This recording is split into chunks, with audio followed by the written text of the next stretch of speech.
अस्सलाम वालेकुम dear students, कैसे हैं आप सब। My name is Rayan Malik and I am here to teach you science class 8। आज हम सॉल्व करेंगे चैप्टर नंबर 9 की रिमेनिंग एक्सरसाइज। तो आइए चलते हैं बोर्ड की तरफ। Chapter number 9 salts. Exercise question number 5।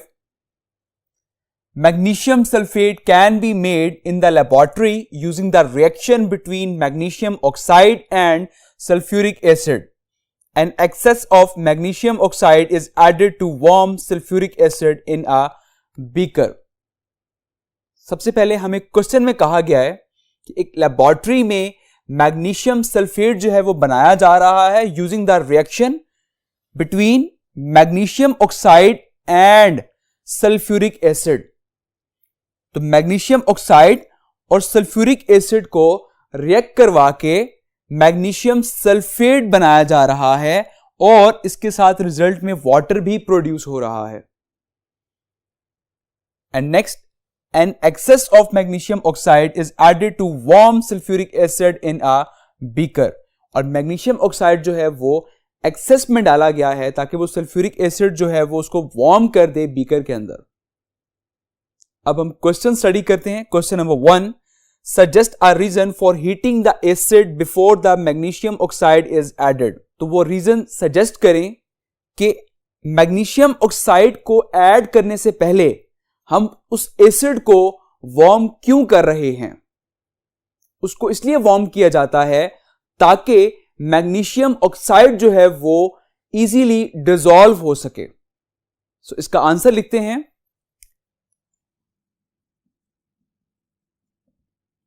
Magnesium oxide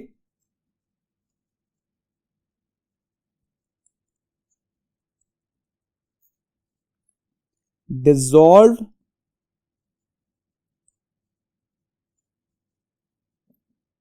in it batter। Okay, ताकि जो मैग्नीशियम ऑक्साइड है वो इजीली उसके अंदर डिसॉल्व हो सके। Question number 2, why is an excess of magnesium oxide use. कि मैग्नीशियम ऑक्साइड जो है वो आप एक्सेस में क्यों इस्तेमाल करते हैं, ताकि सारे का सारा जो एसिड है वो इस मैग्नीशियम ऑक्साइड के साथ रिएक्ट करके इस्तेमाल हो सके। ओके, सो आंसर लिखते हैं इसका। So that all the acid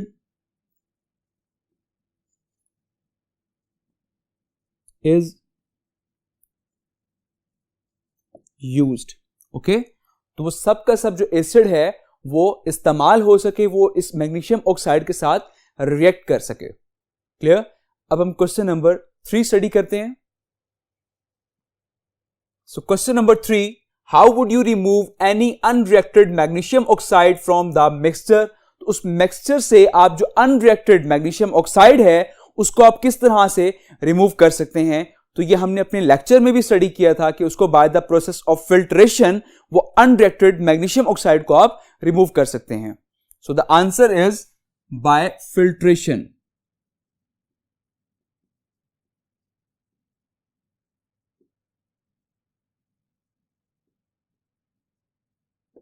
okay, तो ये वो प्रोसेस है जिसके थ्रू आप वो अनरिएक्टेड मैग्नीशियम ऑक्साइड को रिमूव कर सकते हैं। Question number 4, describe how you would obtain crystals of magnesium sulphate from the solution. तो उस सॉल्यूशन से आप मैग्नीशियम सल्फेट के क्रिस्टल किस तरह हासिल कर सकते हैं, ऑब्टेन कर सकते हैं। सो हमने अपने लेक्चर में स्टडी किया था कि वो जो आपके पास फिल्ट्रेट सॉल्यूशन जो बच जाता है उसको फर्दर हम हीट अप करते हैं ताकि वो सारे का सारा उसके अंदर जो पानी है वो एवेपोरेट हो जाए।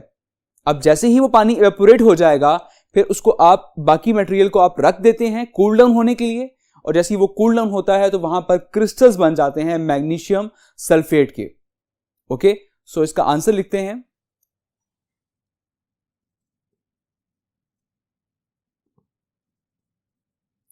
The filtrate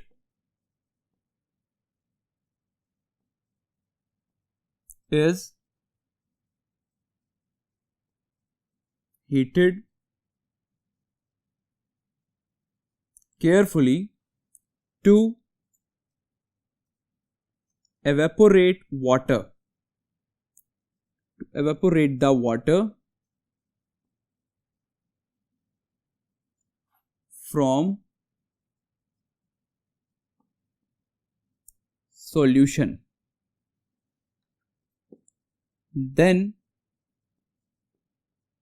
it is left to cool and crystals of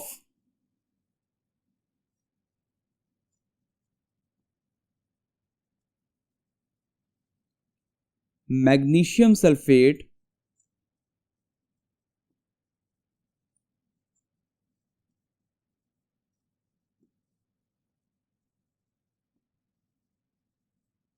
will be formed. Okay, तो इस तरह से उस मैग्नीशियम सल्फेट के जो क्रिस्टल्स हैं वो बन जाएंगे. Okay, now question number 6.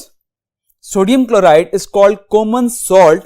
It is found in sea and underground as rock salt. तो सोडियम क्लोराइड जो है वो कॉमन सॉल्ट है और ये कहां पाया जाता है? समंदर में पाया जाता है और अंडरग्राउंड एज रॉक सॉल्ट, तो ये एज अ रॉक सॉल्ट भी फाउंड होता है. Now question number 1. Why do you think sodium chloride is called common salt? तो सोडियम क्लोराइड को कॉमन सॉल्ट क्यों कहा जाता है? As we studied that it is found in the sea and as well as rock salt. So the answer is it is found in sea as well as rock salt and it is very common.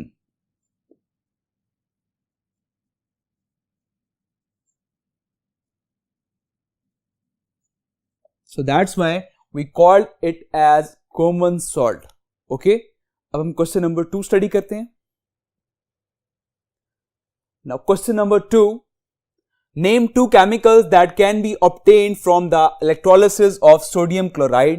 तो हमने last lecture में study किया था कि जब sodium chloride की हम electrolysis करते हैं तो उसके रिजल्ट में 3 एलिमेंट्स प्रोड्यूस हो रहे थे and that is chlorine, hydrogen and sodium hydroxide. So यहां हमसे क्वेश्चन किया गया है कि नेम 2 केमिकल्स. तो आपने जस्ट 2 केमिकल्स के नेम लिखने हैं, तो आप कोई सी भी 2 केमिकल्स के नेम लिख सकते हैं, like chlorine and sodium hydroxide. Okay. Question number 3. In some parts of the world, water is pumped into underground salt beds and back out again. Suggest a reason for this. तो question है कि दुनिया के कुछ हिस्सों में water को जो है वो पंप किया जाता है अंडरग्राउंड सॉल्ट बेड्स में, जो कि जमीन के अंदर जो सॉल्ट बेड्स मौजूद हैं वहां पर पानी को पंप किया जाता है and then back out again, उसको दोबारा बाहर निकाल दिया जाता है. Suggest a reason for it. तो इसके एक रीजन सजेस्ट करें कि ऐसा क्यों किया जाता है. पानी को हम पंप इसलिए करते हैं ताकि वो पानी जो है वो वहां का जो नमक है वो अपने अंदर डिसॉल्व कर ले और फिर हम उस पानी को बाहर निकाल लेते हैं. इस तरह से हमारे पास एक सॉल्टी वाटर जो है वो आ जाता है. Okay, so right the answer.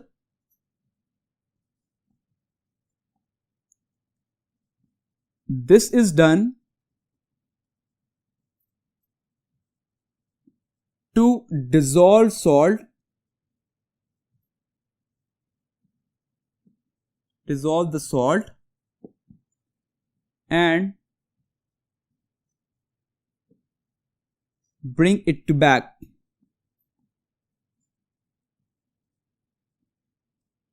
Okay, clear? तो ये है इसका answer. Now question number 4. The Dead Sea contains about 200 gram of salt per liter. How do you suppose that Dead Sea got its name? तो जो dead सी है उसमें 1 litre के अंदर 200 ग्राम सॉल्ट जो है वो उसके अंदर डिसॉल्व होता है। अब क्वेश्चन ये है कि how do you suppose that Dead Sea got it name, तो डेड सी को ये नाम क्यों दिया गया? अब क्योंकि 200 ग्राम सॉल्ट एक पर लीटर के अंदर डिसॉल्व है, दैट्स मीन कि वो बहुत ज्यादा सॉल्टी वाटर है और उस सॉल्टी वाटर में सर्वाइवल पॉसिबल नहीं है, दैट्स वाई उसको हम डेड सी कहते हैं। सो इसका आंसर लिखते हैं,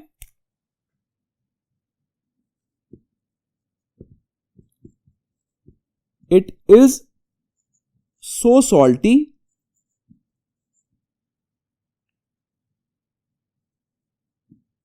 दैट नथिंग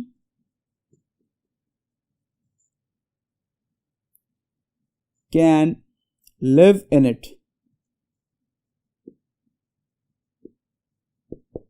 ओके, तो कोई भी लिविंग थिंग जो है वो उस पानी में सर्वाइव नहीं कर सकती जो कि बहुत ज्यादा सॉल्टी हो। Okay, so the last question, describe how you would find out how much salt there is in a sample of sea water. तो आप ये किस तरह से फाइंड आउट करेंगे कि एक सी वाटर के अंदर कितना सॉल्ट मौजूद है? तो हम सबसे पहले हम करेंगे क्या कि हम एक स्पेसिफिक अमाउंट ऑफ वाटर जो है वो हम लेंगे जिसमें सॉल्ट ऑलरेडी प्रेजेंट है। अब उस फर्दर उसको हम हीट अप करेंगे ताकि उसके अंदर जो पानी मौजूद है वो एवेपोरेट हो जाए, तो रिमेनिंग जो आपके पास रह जाएगा वो उसके अंदर सॉल्ट होगा। तो देन उसका हम वेट कर लेंगे कि कितने अमाउंट ऑफ वाटर के अंदर कितना अमाउंट ऑफ सॉल्ट मौजूद है। Okay, so right the answer.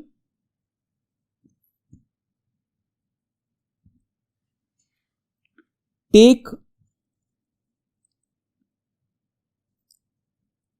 known weight of water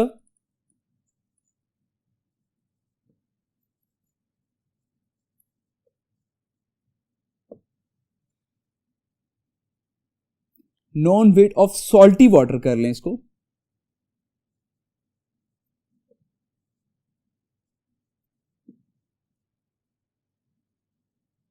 and heated it to evaporate the water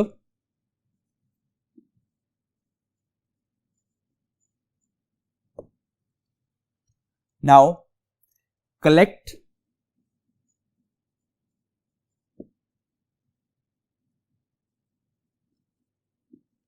and weigh the salt left behind.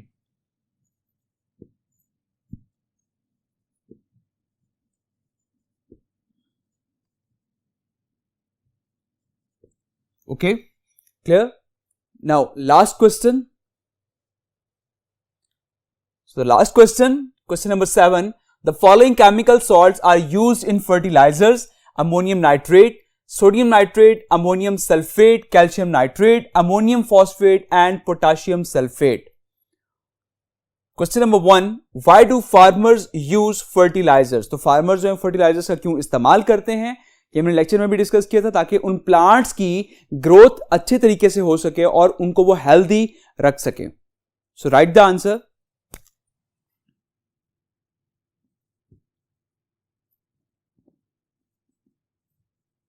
Fertiliser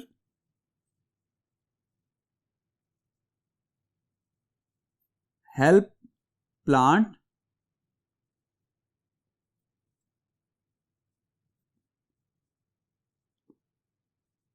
to grow and keep them healthy. Clear? Second question, name 3 fertilizers that contain nitrogen. तो आपको जो ऊपर कुछ chemicals salt दिए गए हैं, तो आपने उनमें से 3 फर्टिलाइजर्स के नेम लिखने हैं जिनमें नाइट्रोजन भी प्रेजेंट हो। सो इसमें अमोनियम नाइट्रेट है जिसमें नाइट्रोजन प्रेजेंट है, सोडियम नाइट्रेट में भी प्रेजेंट है और कैल्शियम नाइट्रेट में भी नाइट्रोजन प्रेजेंट है। So right the names, ammonium nitrate,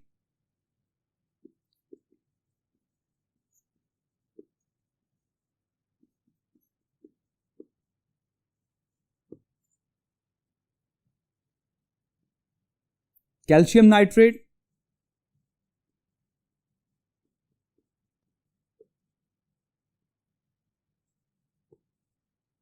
and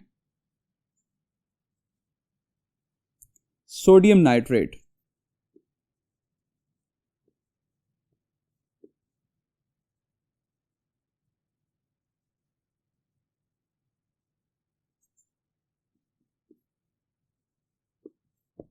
Okay.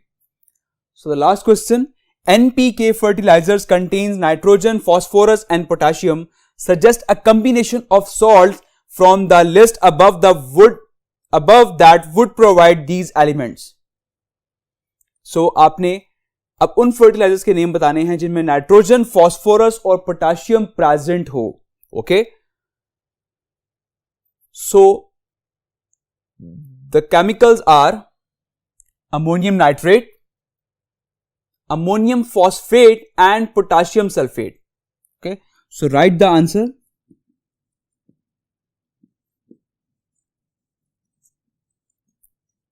Ammonium nitrate, ammonium phosphate,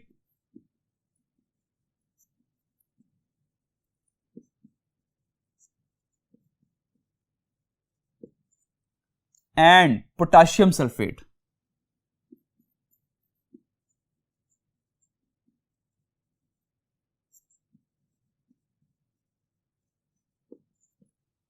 okay, so I hope आपको ये 3 क्वेश्चंस एक्सरसाइज के क्लियर हो गए होंगे. तो यहां हमारा चैप्टर नंबर 9 वाइंड अप होता है. तो अपना बहुत सारा ख्याल रखिएगा. Take care. अल्लाह हाफिज.